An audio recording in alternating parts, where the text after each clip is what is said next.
Buenas tardes. Les doy la bienvenida a este Paraninfo del edificio histórico de Escuelas Mayores de la Universidad de Salamanca y saludo y agradezco la presencia del rector magnífico de la Universidad Nacional de Educación a Distancia, el profesor Ricardo MairalUsón, que nos acompaña. Gracias, rector, por el esfuerzo de desplazarte desde Madrid a este viejo estudio para participar en este acto de inauguración del XIII Congreso de ACLES, de Centros de Lenguas Universitarios e Internacionalización. Este es el título del Congreso, Nuevos Desafíos, promovido por la Presidenta de ACLES, que nos acompaña en la mesa, doña Juana Sanmartín Vélez. Gracias por traer a Salamanca el Congreso, Presidenta. Después me referiré a la extraordinaria labor que realizan ACLES y todos los centros de lenguas universitarios, su papel en la universidad pública y el protagonismo que deben tener en los procesos de certificación y de internacionalización de las universidades públicas españolas. Y, cómo no, también saludar y darle la palabra en primer lugar a don Alfredo Fernández Sánchez, que es el director del Centro de Idiomas de la Universidad de Salamanca, el Servicio Central de Idiomas, cuyos excelentes profesionales también nos acompañan y a los que agradezco la labor.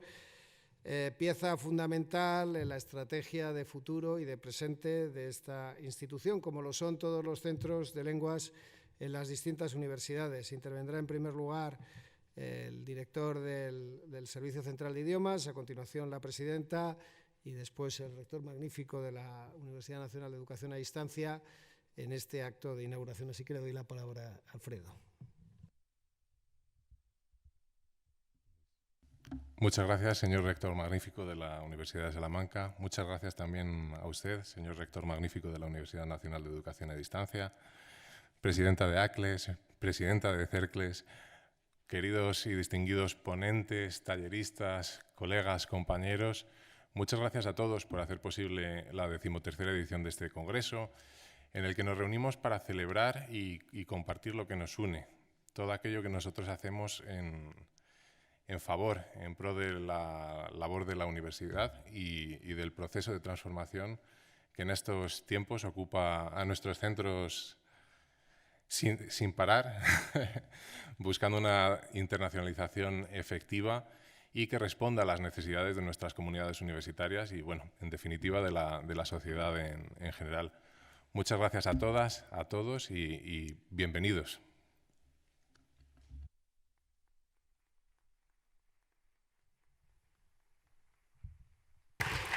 Muchas gracias, rectores magníficos. Muchas gracias, Alfredo, también por tus palabras. Y sobre todo muchas gracias, rector, por poner a nuestra disposición el entorno inigualable que nos ofrece esta universidad. La verdad es que sobrecoge, ¿eh? Muchas gracias, Alfredo, también y a todo el equipo del Centro de Lenguas de la Universidad de Salamanca por el esfuerzo que habéis hecho en organizar este congreso, que es el primero que hacemos en la normalidad de verdad y no en la nueva normalidad, aquella en la que hicimos, si recordáis, el último congreso de ACLES, que fue en Murcia, que todavía teníamos mascarilla y restricción de aforo. El programa que habéis preparado da cuenta de vuestra entrega y vuestra ilusión. La verdad es que es un motivo de alegría contar aquí con tantos miembros de la asociación, con tan queridos compañeros y compañeras, y poder intercambiar durante estos 3 días información y experiencia sobre nuestro trabajo, el trabajo que llevamos en las universidades. Quiero resaltar y agradecer también la presencia de nuestros aliados internacionales con quienes nos relacionamos a través de CERCLES, la Confederación Europea de Centros de Lenguas, cuya presidencia, doña Sabina Schaffner, nos honra una vez más con su presencia. Y también a los destacados miembros del grupo de trabajo de Bulkov, aquí presentes. Thank you very much, CERCLES, Bulkov, Nulti, for being here. You are all very supportive colleagues and it's a real pleasure to have you here and, of course, to work with you. Hago extensivo también este agradecimiento a otras instituciones con las que compartimos fines en la enseñanza y en la evaluación de idiomas, como en la Escuela Militar de Idiomas, que está representada aquí por su director, don Fernando Valencia. Hablaremos también durante estos días sobre la internacionalización de nuestros campus, sobre la enseñanza inclusiva, que es un taller muy interesante y un tema que nos tiene a todos bastante ocupados, no diré preocupados, pero sí ocupados estos días. También hablaremos sobre tecnología y, como no, sobre evaluación. Creo que estamos en un momento de cambio muy importante en el que la tecnología, una vez más, nos llevará a nuevos terrenos en la enseñanza y en la evaluación y tenemos que estar preparados para aprovechar todas las ventajas y las mejoras que estas aportaciones nos ofrecen. Contaremos con expertos en la materia que nos van a guiar muy bien sobre este y otros aspectos relevantes de nuestra actividad. Espero que estos días sean provechosos en lo académico y que tengamos también oportunidades de charla distendida, que suele ser normalmente igual de provechosa. Gracias a todos por vuestra presencia y que disfrutéis la conferencia.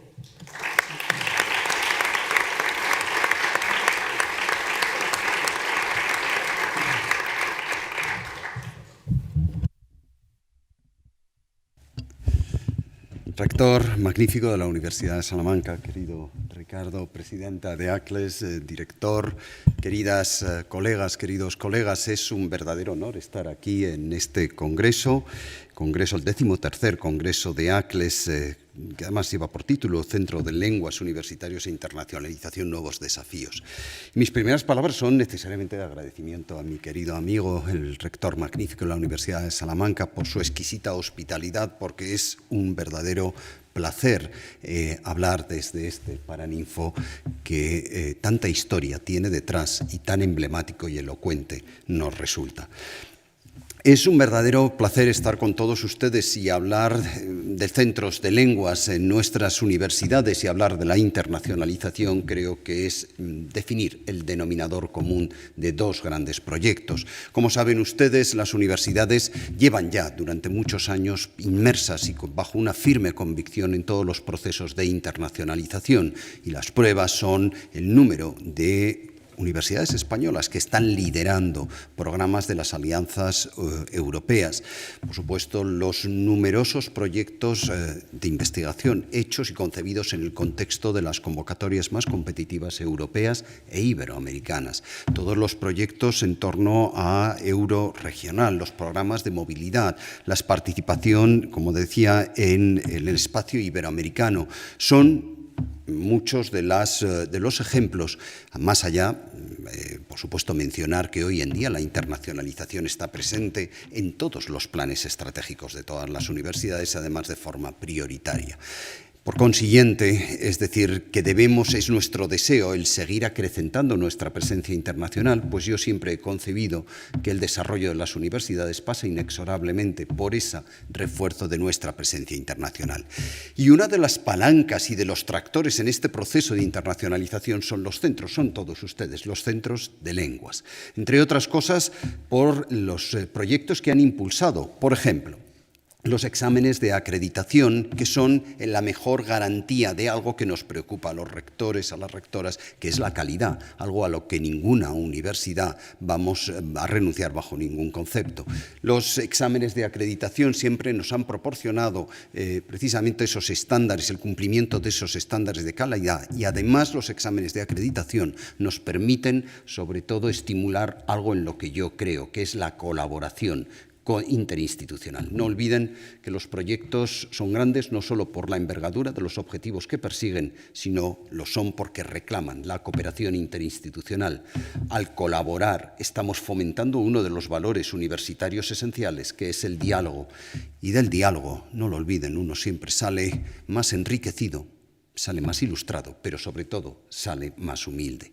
Por consiguiente, todas estas políticas que se han desarrollado en el ámbito de los centros de idiomas que ustedes dirigen vienen a reforzar lo que es esa firme convicción hacia el refuerzo de la internacionalización. Quiero también mencionar, por supuesto, todo el papel que desde CRUE se lleva haciendo desde hace años, las mesas lingüísticas, los informes que desde Bolonia han sucedido al informe de Bolonia, desde CRUE, el informe del 2017, del 2018, del 2019, donde se habla de los procesos de acreditación, de incentivación y de formación del PDI y del PAS, son ejemplos, insisto, elocuentes e inequívocos de la firme convicción de las universidades hacia la internacionalización. Pero ustedes se ocupan de algo que a mí me parece fundamental, de activar la importancia que hoy tiene, siempre la ha tenido, pero hoy más que nunca, a la luz de los muchos desafíos que estamos viviendo, la importancia que tiene la cultura del aprendizaje de lenguas. Y digo que estamos viviendo periodos de gran incertidumbre, socioeconómica, geopolítica, energética, ecológica, etcétera, etcétera. Pero estos momentos también nos están deparando desafíos inmensos y sugerentes. Y precisamente ante estos desafíos yo siempre recuerdo que busquen amparo en la ciencia y en el conocimiento. Y muchos, nos lo comentaba la presidenta de ACLES, todas las cuestiones relativas al papel de la tecnología, de la evaluación, de la acreditación que definen y vertebran todo este programa, son en buena medida cuestiones a las que debemos dar respuesta. Y debemos dar respuesta siempre desde la innovación, siempre desde el rigor. Por eso les agradezco que en este foro vayan a compartir y contrastar tesis y paradigmas, ideas y proyectos, y concebidos desde el rigor, porque en el rigor no cabe ni el adanismo, generalmente ignorante y arrogante, ni siquiera tampoco cabe el eruditismo inerme y vacío. Precisamente en el rigor, las políticas y el criterio concebido desde el rigor es el que nos aleja de la información acrítica e indiscriminada y el que nos permite en buena medida cultivar la perspicacia ilustrada. Por eso, ahora más que nunca, busquemos opiniones reflexivas, opiniones rigurosas, opiniones que se alejen precisamente de posturas adanistas, incluso eruditistas. Estoy seguro que los resultados, las conclusiones a las que lleguen ustedes nos van a permitir ir trazando los desafíos que ya conforman los nuevos, el nuevo camino. Nuevo camino y desafíos que muy brevemente, desde mi opinión, pasan por impulsar el español, es decir, el español en la ciencia. Rector, enhorabuena precisamente porque es la Universidad de Salamanca una de los impulsores de todo el tema de la enseñanza del español como lengua extranjera. Pero más allá de eso, del español como en la ciencia, programas que se han desarrollado en el ámbito del Instituto Cervantes. Yo creo que uno de los programas más pujantes en términos de la internacionalización de las universidades españolas hoy pasa inexorablemente por la formación de muchos profesores de español como lengua extranjera. Y tenemos un largo camino, se ha hecho mucho, pero tenemos todavía mucho por hacer. No solo en términos, por ejemplo, de cursos pensados ante las nuevas realidades, las nuevas realidades laborales, cursos pensados, por ejemplo, en tema de lenguas para fines específicos que nos permiten capacitar y complementar la formación de ingenieros, economistas, juristas, filósofos, etcétera, etcétera. El español como lengua, es decir, todo el tema de especialidad, yo creo que también constituye una de las líneas prioritarias. Pero en lo que concierne al centro, a los centros, miren, yo creo que todas las universidades estamos inmersas en un proceso de transformación tecnológica y nuestros centros no deben ser una excepción. Procesos como la implantación o la digitalización de todos los procesos administrativos, estoy seguro que va a suponer y supone ya una de las prioridades en las agendas de trabajo de los grupos que dirigen. La apuesta inequívoca, por ejemplo, por aspirar a incorporar tecnología como blockchain que nos permita buscar esa digitalización de todas las acreditaciones, de tal forma que las acreditaciones interinstitucionales se hablen unas con otras dentro de un mismo sistema virtual. Constituye, por ejemplo, una de las prioridades. Pero también, y yo en mi universidad así les he pedido a la directora, que hoy nos honra con su presencia, al subdirector, que conviertan el Centro Universitario de Idiomas precisamente en un hub de innovación docente, donde todos los usuarios puedan acceder a las mejores prácticas docentes, pero también discentes. Precisamente en un momento en el que los desafíos tecnológicos nos están abriendo tantas y tantas posibilidades. Fíjense, el desarrollo de recursos tecnológicos a la vera de lo mucho que nos puede aportar la automatización de procesos, inteligencia artificial, desarrollo de algoritmos, que nos permita desarrollar recursos tecnológicos personalizados, diccionarios, por ejemplo, del nuevo milenio, gramáticas personalizadas a los perfiles y a los usuarios. Y todo ello sin olvidar algo que me parece absolutamente clave y que lo mencionaba la presidenta de ACLES, todo el desarrollo de herramientas de cursos dirigidos a las personas con discapacidad. En la UNED estamos formando el 40% de los estudiantes con discapacidad y creo que esa formación lingüística, esa capacitación lingüística requiere también esa mirada innovadora. Sí, estamos en el momento de apelar al rigor, como les decía, y el rigor siempre debe ir presidido de la innovación. La innovación no es otra cosa que saber discernir lo que va a ser relevante, ni siquiera en los próximos años, sino en los próximos meses. Por eso, encuentros de esta naturaleza, hoy más que nunca, son muy pertinentes, porque a partir de voces autorizadas, como las de ustedes, no solo nos va a permitir cultivar la cultura del aprendizaje de lenguas, sino al hacerlo nos va sobre todo a permitir progresar y caminar con paso firme hacia el proceso de internacionalización en los que estamos firmemente comprometidos todas las universidades.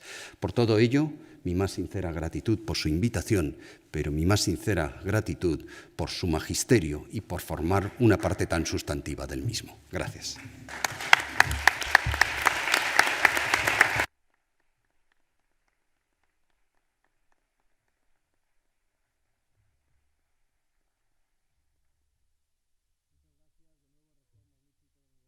De Educación a Distancia, Presidenta, Director, Presidenta, gracias también por la ponencia posterior y, bueno, compañeras y compañeros de los centros de lenguas universitarios, bienvenidos a la universidad, una universidad fundada hace 8 siglos. Este edificio solo tiene 500 años, pero aún es un tiempo largo y siempre mirando hacia otros lugares. La movilidad internacional existía ya hace 800 años, incluso antes de la fundación de la Universidad de Salamanca, en el cercano convento de San Esteban, cuya visita les recomiendo encarecidamente. Pues estaban los dominicos que, bueno, iban a Francia, a Italia, a otros países a formarse en las universidades y aprendían, por supuesto, aunque había una lengua franca, el latín, tenían que, bueno, desarrollar capacidades lingüísticas para poder hacer universidad. Y eso es la universidad. ¿Acaso puede hablarse de universidad sin internacionalización? ¿Acaso una universidad sin movilidad internacional merece tal denominación?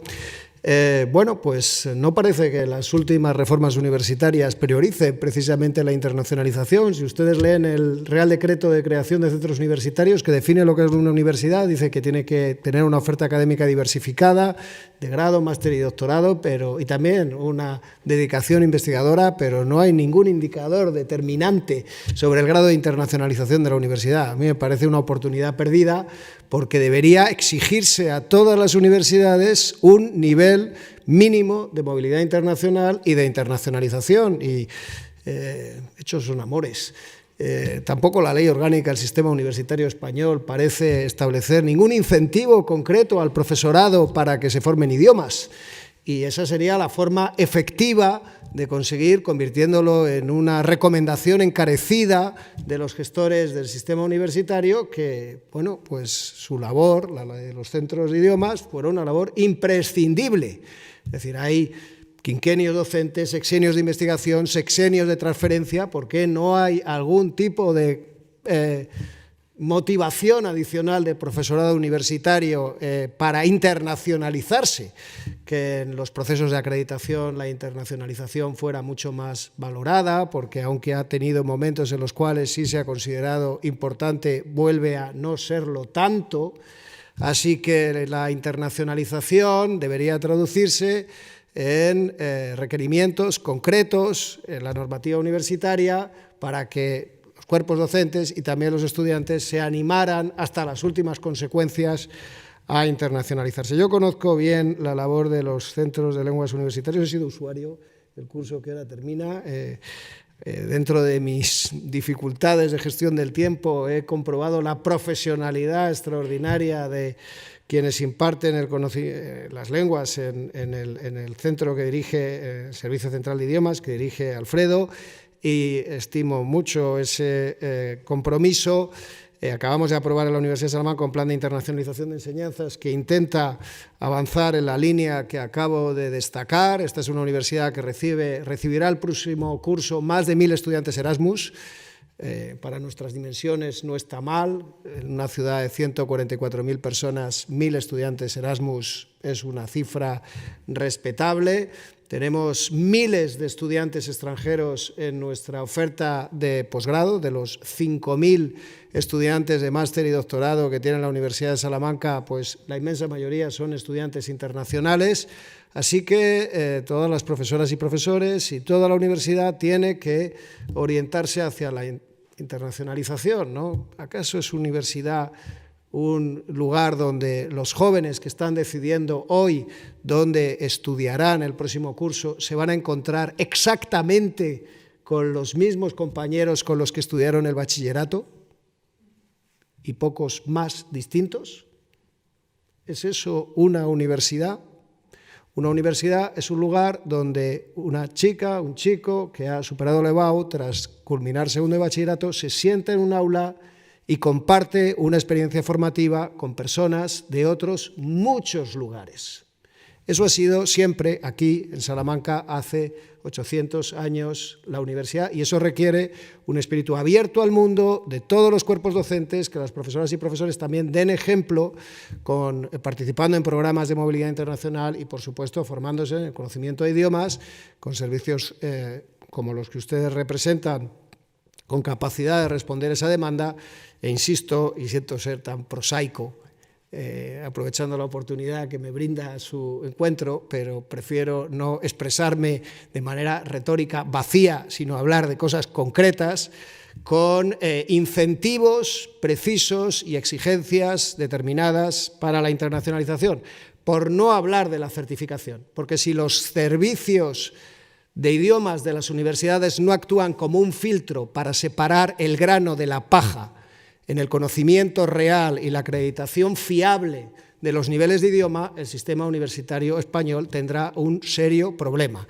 Y esto debe resolverse y resolverse bien, de manera que las certificaciones que se admitan en el sistema universitario español sean filtradas y garantizadas por ustedes. Ojalá que así sea. Muchas gracias.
Bueno, pues ahora que el Congreso ha quedado oficialmente inaugurado, vamos a disfrutar de la conferencia plenaria que tenemos planeada para esta tarde.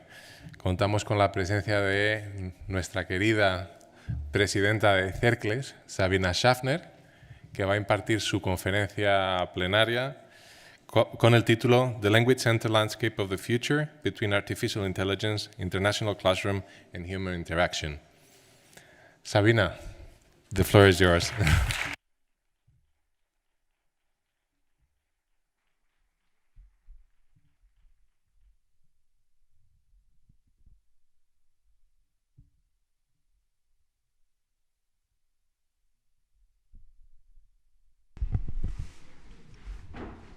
Okay.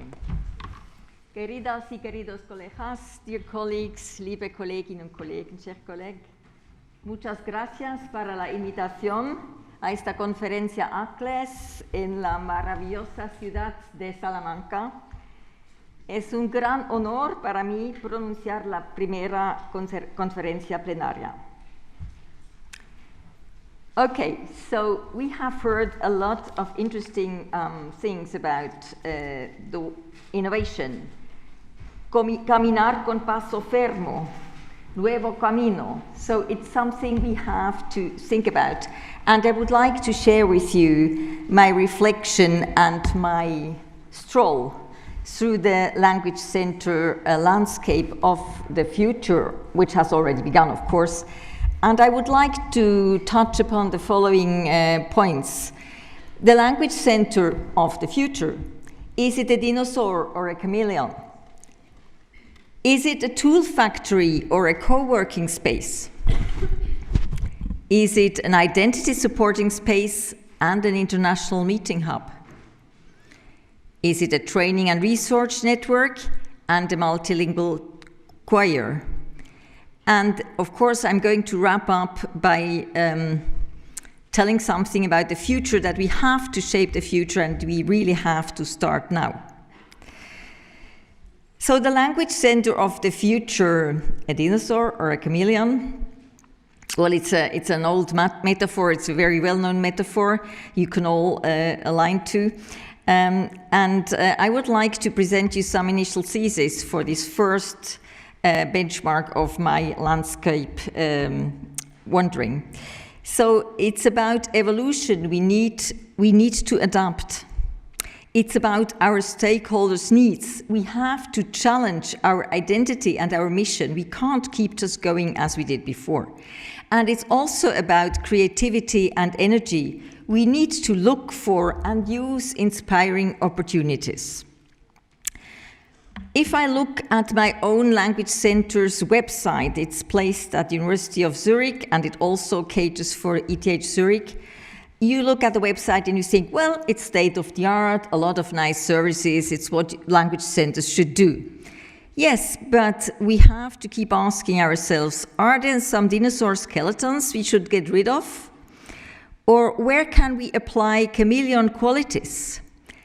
And then the COVID pandemic forced us to adapt and to discover opportunities. Perhaps we wouldn't have moved that way, but we had to.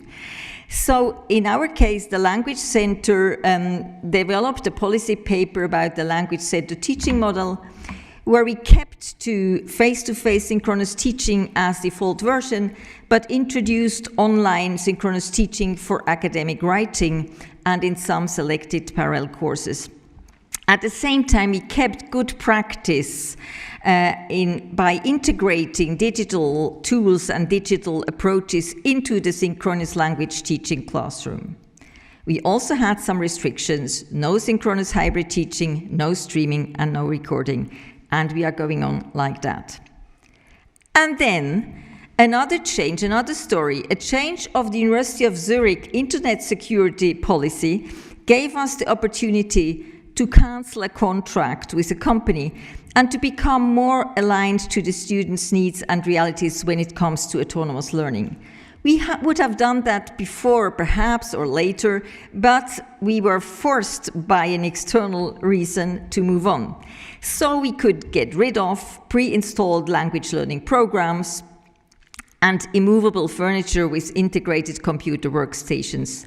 And we can cater for now for mobile furniture, electronic boards, some tablets, and bring your own device approach.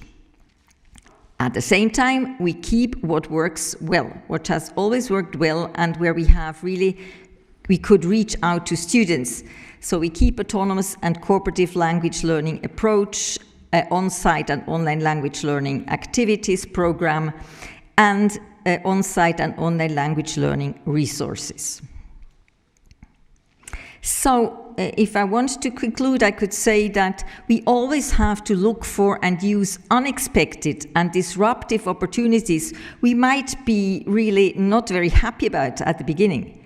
And we have to keep good practice and develop it further. I will move now to the next step, to the next space. The Language Center of the Future, a tool factory or a co-working space.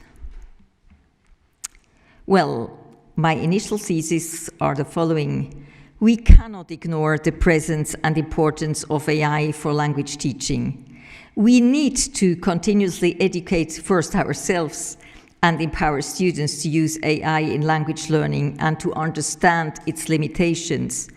And we need to critically check existing AI tools and integrate them into our classroom. So, last June, our Language Center was commemorating its 20th anniversary, and among others with a university conference. And within that conference framework, we had a panel with our stakeholders, from students to staff, to study deans, to program directors, and also to members of the executive boards of both universities. And we asked them what they really like and still like about the Language Center and what we should keep doing. And we also asked them what we should further develop. So you see in the core of the slide, they really liked us being a place and a space for interaction, be it social, interdisciplinary, and multilingual. That's what they want us to keep and to develop further. Of course, they also appreciate that we foster transversal competencies, networking among students, and that we prepare by students for certain studies by helping them develop specific study skills. When it comes to new developments, they thought we should follow up. One was digital literacy. At that moment, last June, it was about machine translation. Of course, we all know that we have to add ChatGPT and other artificial intelligence tools. So we formed in our Language Center a project group, which is will cater for digital literacy applied at our center. We had kickoff meetings. Now we have started a process of training, of learning more ourselves, attending conferences, workshops, and then we are going to, by individual work, also to develop program elements which are going to be consulted in the units, and they should be adopted as our digital literacy curriculum in November. And we will try to put this all into action from spring of next year. So the mission of this group is to foster digital literacy in all language courses from A1 to C2, be it general language courses, be it about academic writing, academic presentation, and the working group has to prepare to define possible, it will be a selection, learning outcomes, ideas for assessment, some scenarios teachers, colleagues could then attend to and select from, some examples of exercises to be done, and there will be also a section about teaching notes, recommendations for lecturers. So we divided our group in different subgroups. So there are 2 lecturers who are going to concentrate on the lower levels and 2 lecturers who are going to concentrate on the upper levels, basically focusing on academic writing, be it in German or in English. We have also another colleague who will be dealing with Latin and digital tools. And then the management team, formed by myself and 2 colleagues, unit heads, we are going to develop a policy. There will be guidelines, but there will also be slides so teachers can use in their classes. It will be about the critical thinking approach, the role of language and communication, the issue of digital integrity, risk management, and the topics of agency and responsibility. So our mission is really to promote a digital literacy which should be an informed use of machine translation and other options of AI. And we can really also use as a starting point research being done lately. There are lots of research, but we could also observe more closely research being done in Switzerland, and we heard about and picked up research from France and Germany. And where we can learn about these general outcomes is that you all experience that machine translation tools are widely used by students in emails, articles, presentations, papers, that in general, I don't know about your Spanish students, but machine translation literacy is still poor, and that machine translation literacy is rarely a topic in the classroom. So I won't offend anyone. I'm speaking about Switzerland and France and Germany. Yes, okay. I don't know about Spain. So what we also learn from research that machine translation practice is very often an uninformed use of machine translation, meaning using machine translation as a dictionary. I think you know that, your students do that. Using machine translation for checking vocabulary at lower levels of grammar, this might be sometimes helpful. But there is also in general a lack of critical thinking, or what we could call an addiction to machine translations. Well, also CERCLES has picked up this issue, and we had the pleasure to organize a webinar where we could share the outcomes of this research carried out in Switzerland, France, and Germany. And this webinar was followed, by the way, this webinar is accessible on YouTube channel if you want to watch it still or haven't had the chance to attend. And then we also organized a follow-up workshop, which was more applied in breakout rooms.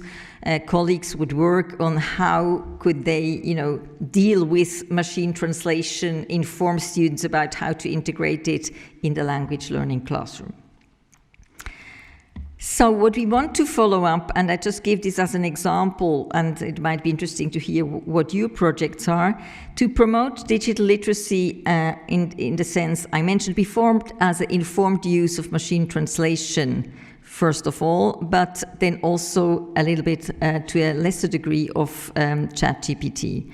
So it should be a cognitive and not so much a techno-procedural approach. We should also, we are aware of the fact that, the reality and the development of this tool is so quick, we will never catch up, but we want to transmit some general approach, and we can do that picking up current examples. So it's about rather whether, when, and why to use these tools more than how to. So it should be a proactive approach. We would like to identify subliteracies for user groups and identify user cases we could then talk about in the language classroom. I have to say that all Swiss colleagues who attended a training conference we had at the University of Neuchâtel in the middle of June, 15th and 16th of June, we learned a lot from colleagues who are working in translation, not only in machine translation, but in translation. And what I bring up here is also inspired by Lynn Boker. She was presenting the issue of we should also make students aware about how translation works, yes? So that there is no such thing like a one-to-one equivalence. We all language persons know that, yes? But perhaps some students wouldn't. And that we have to make them aware of the importance of cultural and domain knowledge, and of course of some gender and other biases. This is more like explaining, perhaps, showing examples, but then a very important step is based on that to make them understand how machine translation works through experiencing, through exercises, through their own, personal experiments. They should understand whether and how machine translation can be useful in a specific context, what the implications on a particular case are, and how to use machine translation with pre-editing and post-editing and other approaches effectively. We should also touch upon some computer and risk literacy. So I don't know if when we start implementing this next spring, this will be still necessary, but we will have to check. Just show how a computer works, that how computer process language, that it's about pattern matching, algorithms, mathematics, that computers and tools, they don't understand content. They don't understand content. And they still keep sometimes hallucinating. And of course, this is also what our universities wants us to do. We have to talk about risks. Leaving your data in the air is perhaps more about ChatGPT, but also the integrity and risk. So it's about academic integrity when using AI tools. So of course, we all know that the AI literacy can also embrace ChatGPT. Which is not designed for machine translation, but can also be used for that. It's not very effective in every case, but sometimes it works better, and with some languages it works better. But we can also integrate it into our teaching and show students how they can use it, or ask them how they use it for inspiration, or to create individual exercises, to create exercises for grammar and vocabulary checking, or paraphrasing, simplification exercises, and even to use training speaking skills. And this brings me to opportunities. So a very unexpected opportunity again showed up when our language center was contacted by a young startup company developing an app which is called Quasel, and it's about speaking, training speaking. So it's three very young men, so they are between 25 and 30 years old. They are computer linguists, and they have been learning languages, and they are fond of learning languages. And I have developed a tool which is called Quasel, as I said, sorry, which should train your speaking skills. Then they asked us if we could help them. So at the beginning we gave some informal feedback, and then I said, well, at a certain point, no, let's have a meeting and check if we really want to get enrolled into that.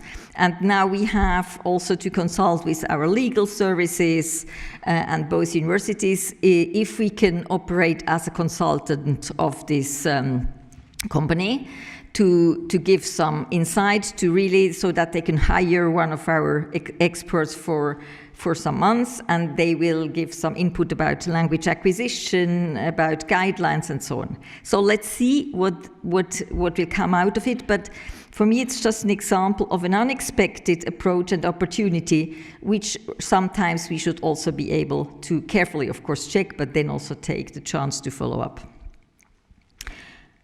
Well, if I have to conclude, the Language Center of the Future, a tool factory or a co-working space, yes, let's test and use AI tools when needed and where it helps students.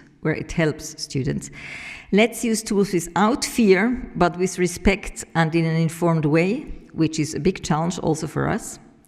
And let's use tools creatively and in a student-friendly co-working environment. We also are still the ones who have to learn, and we can invite them joining us in learning and showing them some insights.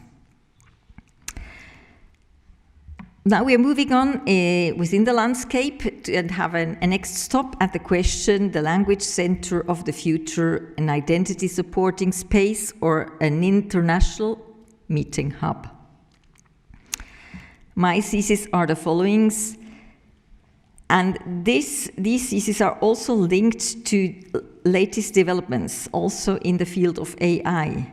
So I think that language centers as places of self-determination and self-sufficiency have become even more important. Language center services should also offer specific spaces for experiencing language as a medium not only of aboutness, but also of witness. Being with others, communicating with others. And language centers should offer spaces where language skills are being used for cultural reflection. It's something we have been doing, but I think in the framework, in the context of current developments, we are being challenged there, and perhaps we have to think how we could do more of that, or do it in a different way, or develop new courses. So, if we look back at the core of what our stakeholders mirrored us, is the most important, is the biggest impact of the Language Center, being a place for interaction. This led to a lot of discussions, and I want you to read what our president of the Language Center board wrote in his foreword to our last annual report of last year. I let you read.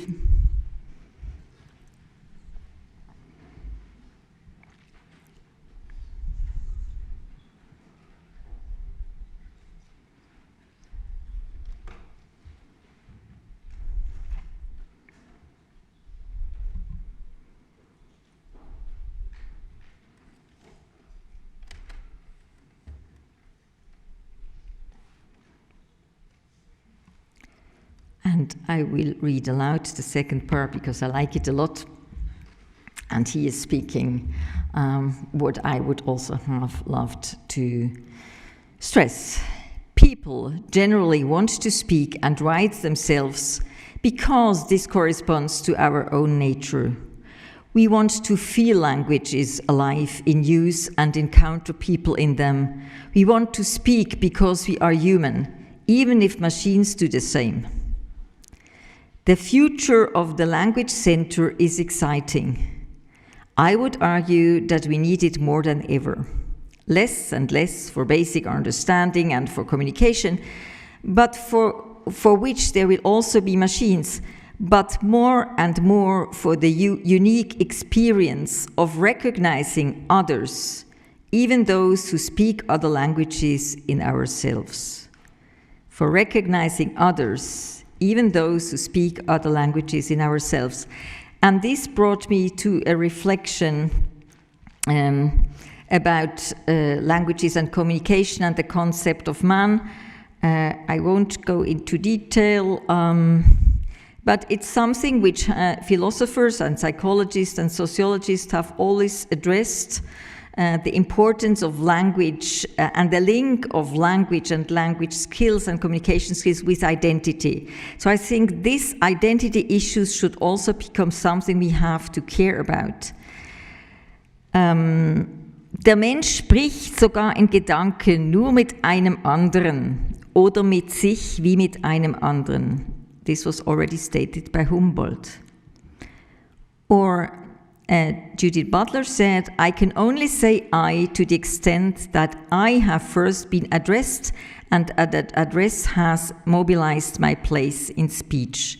So it's really about us as individuals and our identity.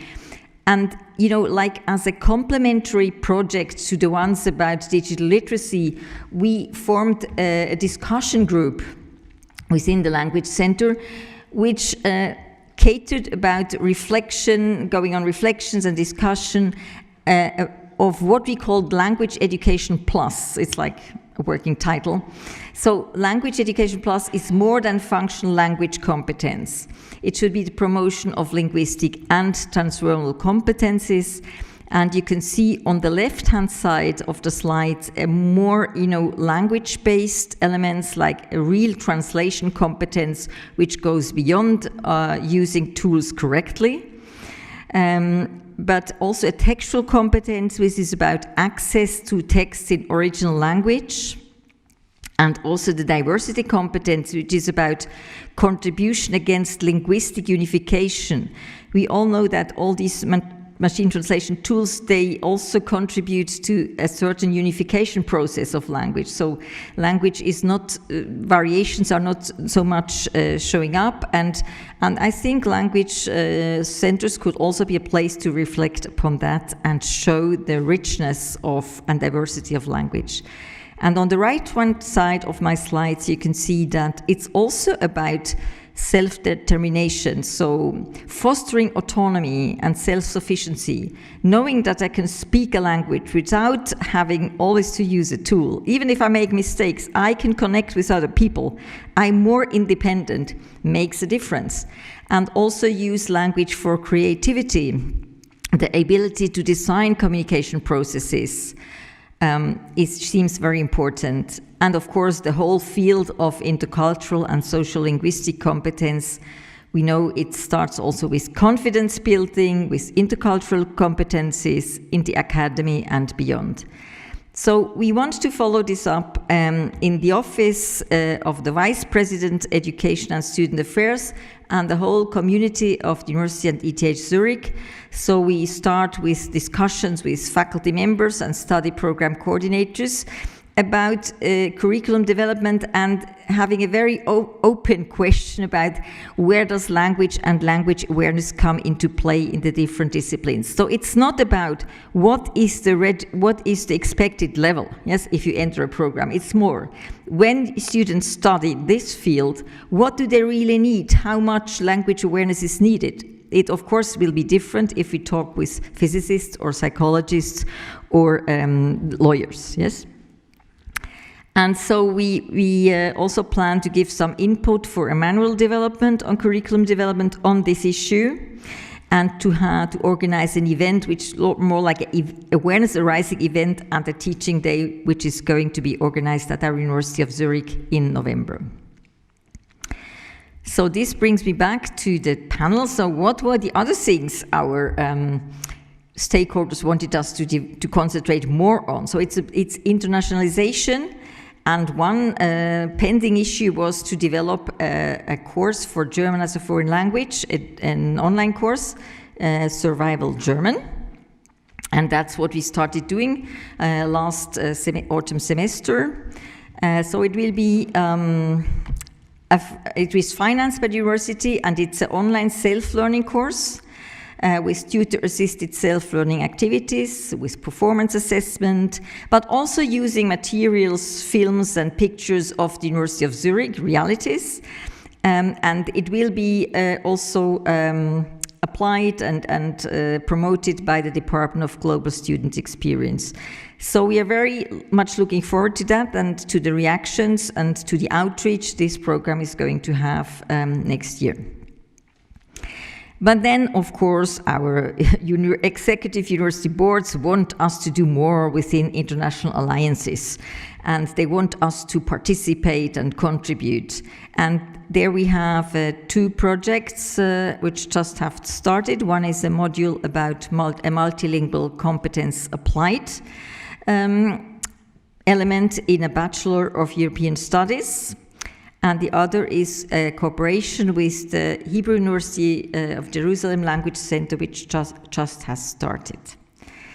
So this idea of a module of multilingualism competence, well, I don't go into detail, this is more the project plan. It's something we have to develop, but we are part of a project team which is under the direction of a study dean of the Faculty of Arts and Social Sciences, and we have to discuss this this autumn and in next spring and apply for funds within the universities, and if it all works out, we can finalize the concept also next year and start to offer the module in a year later, so in 25. So the idea of the model is that there are elective elements so students can further develop their competence in two languages, but they also have, and these are, yes, electives. They can choose between some languages, but there is a mandatory course which is about multilingual communication applied. It centers on an interdisciplinary, collaborative, and multilingual learning project in which students determine the specific learning objective and the final media product. And this module is being tutored by two lecturers from the Language Center who provide impulse sessions on multilingual and intercultural communication and advise students and accompany them with their learning by giving feedback. So I lead, can you read that? It's too small. You can't read it.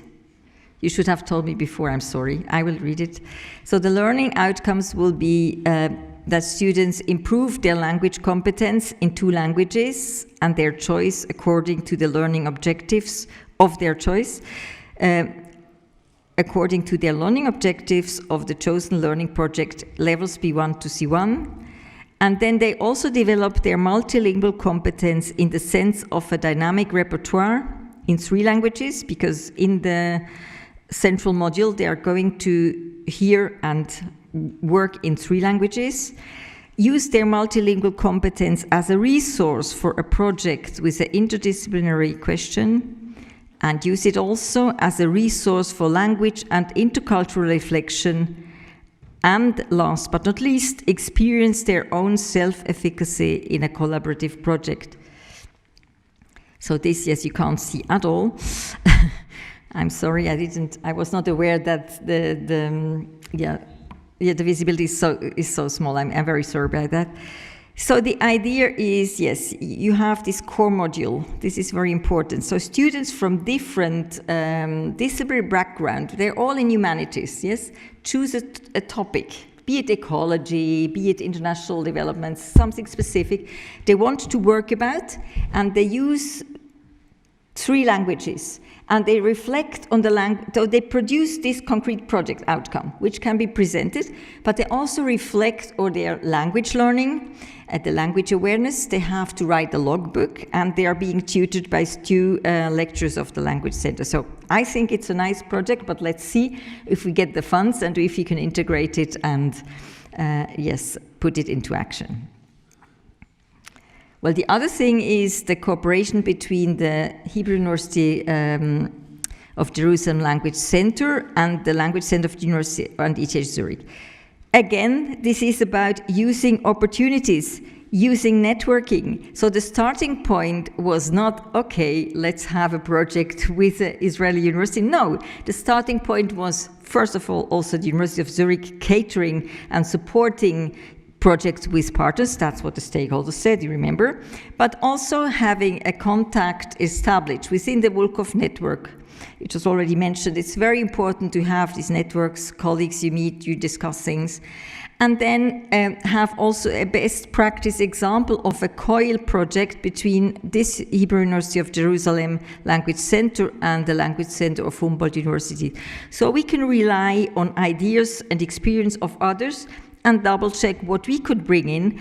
So we are going to have a first visit this late autumn and the other one in spring. And we want to find out about mentorship, how we can support also the Language Center of Hebrew University, which is a much younger language center. But of course, we also want to exchange best practices because we can learn from one another. We have different competencies and we can share a lot. We want to double check if you could also develop these COIL modules. And of course, we will share our experience within the field of digital literacy projects. Well, having said that, this brings me to another second last point of my journey through the Language Center of the Future landscape. So language centers as identity supporting space and an international meeting hub, which it has brought me already, sorry. So my conclusion would be that the language centers will have to cater more for individualized language education. Having said that, I know it's very challenging. It's very challenging for language center managers because of financing. It's very challenging for teachers because of differentiating their courses. And it might be also difficult or challenging for students. Language centers will also co-create services, the longer the more, I'm sure, and project with other language centers. So this is a path of the future we should really follow up and use the chances, opportunities being offered to us. And perhaps language centers being now members of university alliances, they could create their own language center alliances, international alliances, and not being dependent only on university alliances. That could be a chance. So this brings me to my last stop, post in the Language Center Future landscape. So the Language Centers community of the future, a training research network or a multilingual choir. So my initial theses are the following. Language center staff will have to make proof of continuous education and peer learning within the international community. It's not always the case so far. There are financial restrictions, but perhaps teachers cannot travel, internationally. Now we have other means. We have perhaps also other means of support, financial support. We have digital means. But I think this is really important to develop further, that teachers also have more chances to continuous education by meeting colleagues from other countries. And international professional associations will cater for dynamic and quality bottom-up and top-down developments structured. It's their job. And international associations will serve as a springboard for international projects. And this finally brings me to my second role as the president of CERCLES. So yes, it's also very small. I hope that you have all heard of CERCLES and have attended some conferences. Well, CERCLES wants to be a third space and a growing training and research network, and it has become it to a certain degree. which is constituted as a multilingual choir, perhaps. Yes, we are many. I mean, we are almost 400 member institutions, and if we count how many staff works in each of these institutions, we can reach out to thousands, or could reach out to thousands of teachers. Yes. So what we do a lot. We offer further education, we offer webinars and workshops, we organize conferences or co-organize conferences, we have focus groups, we have a very well-known peer-reviewed journal about language learning in higher education, published by the Rector.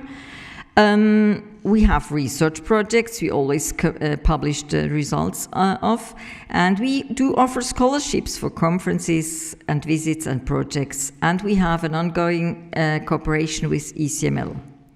So, as the president, I can also talk about governance. I can state, there is another colleague here, Tom, as a member of the executive committee, we really support bottom-up activities.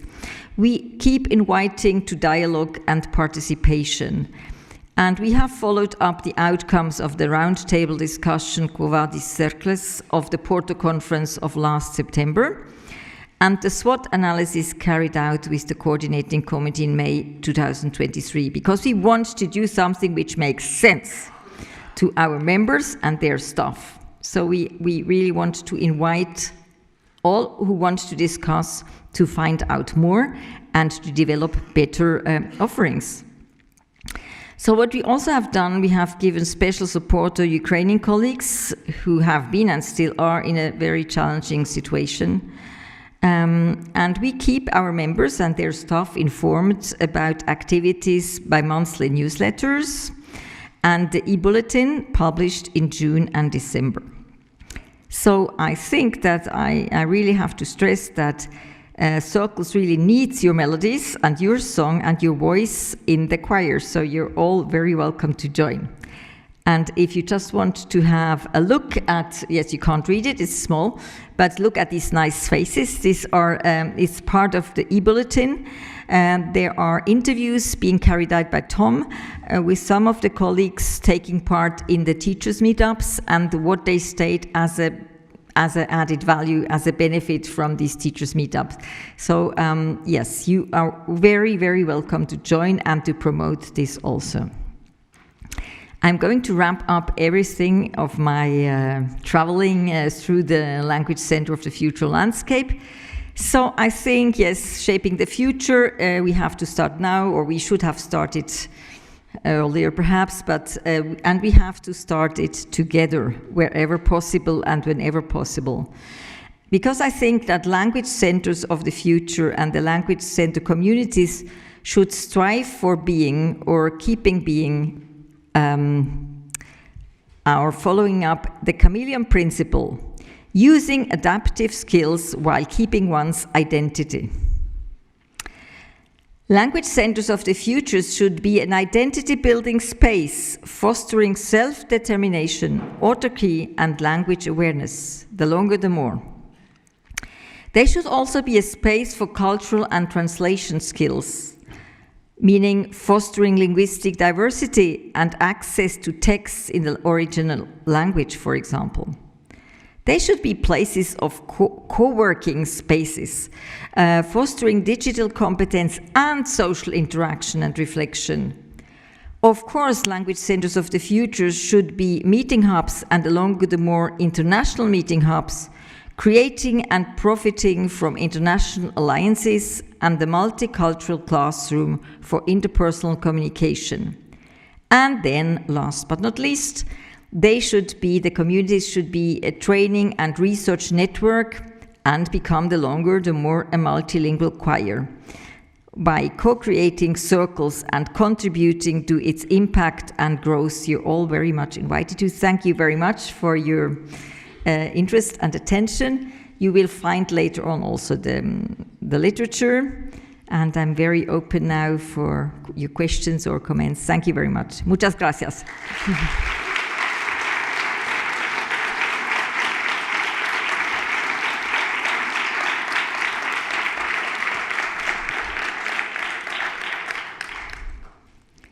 I'm a little late, sorry, Alfredo. Yeah, I think we were a little late in the schedule, perhaps. Okay. It's late, it's hot. I understand. If you don't want to discuss now, we can also pick up some issues during the conference later on. But if there is some comment now, or... Any questions, any comments, preguntas, comentarios, reclamaciones. Johan. Thank you very much for mapping the road for the future for the language centers. I have a comment. You mentioned quite a lot about the transversal skills, and I think I have found it very useful to look at other frameworks like future skills framework or 21st century skills frameworks, but also the Sustainable Development Goals initiatives, and see a bit where language actually comes in, and make teachers but also learners aware of the fact that it's not only learning grammar and vocabulary, but that we want actually to have an impact on the world. This idea. Yeah, thank you. Yeah.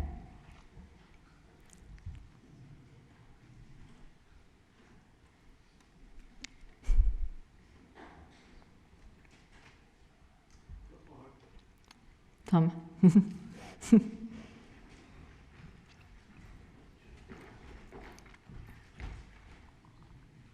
Thank you. So I'm the Tom that you heard mentioned. So I'm here I'm a director of a language center for science faculty in Marseille, in France. And I'm also the president of ACLES, the French equivalent of ACLES. And that's me. It's weird. Okay. It's great. You know that I agree with what you say. We talk about this a lot, and I think that there are two problems in the shape of the future. One is time, and the other is money.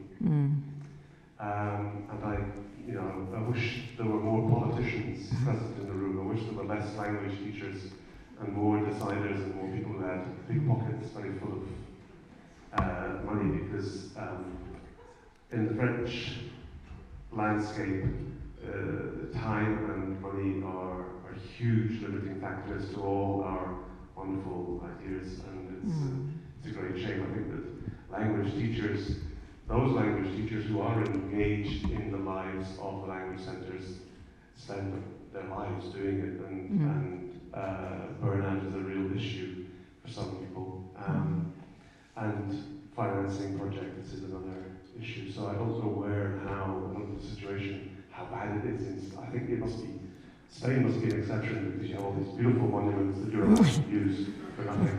So you must be very rich. Okay, absolutely, that's right. If you see the quality of our buildings, then yeah. But I don't know where the answer is, but the theme of this conference, this theme is internationalization. And there's loads of money in internationalization. Okay, we don't need much of it, but let's try also to have this message to our political leaders systematically. Okay, you want us to do great work, you want us to help you to develop your universities, we want you to accompany your students and staff on this, what we think is a necessary voyage across the world, but we need more time and more money. Okay. Yeah, and just finishing or responding to what Tom said, and we also need more resources, because we come across that our teachers, they don't have the time. So it's, even if we have the money, and CERCLES would have some money to foster projects or finance projects, teachers don't have the resources.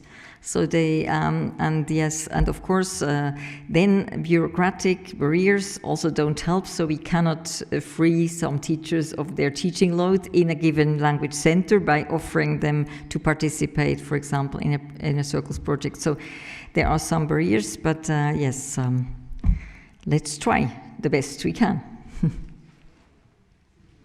So to come back.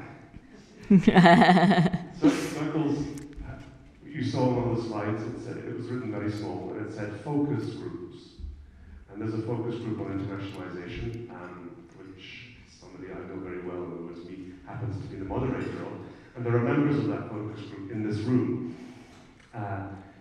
One of our aims with the focus group is to develop a policy paper or a guide or a how-to booklet which will enable language centers to go to the university authorities and say, this is what we think the process of internationalization should look like.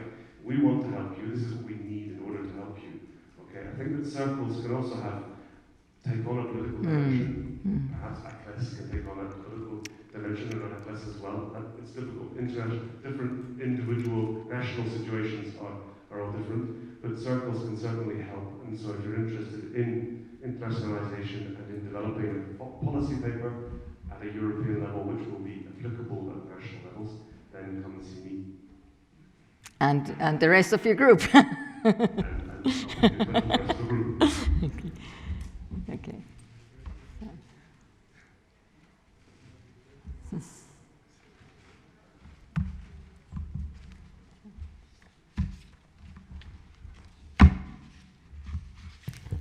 Well, if there's... Oh, over there.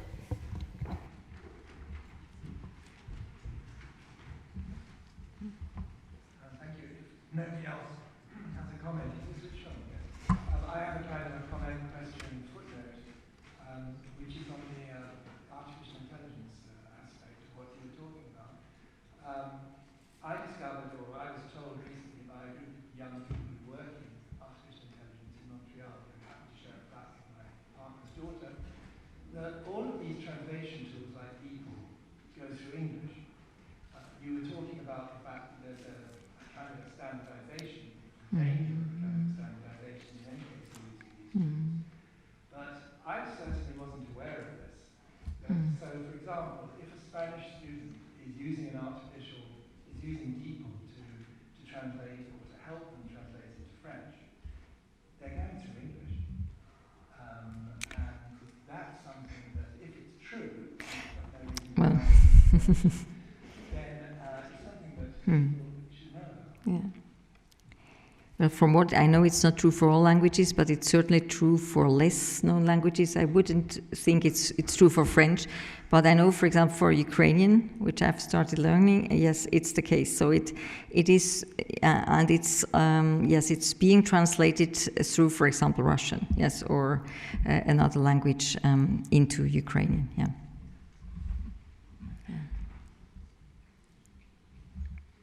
Okay.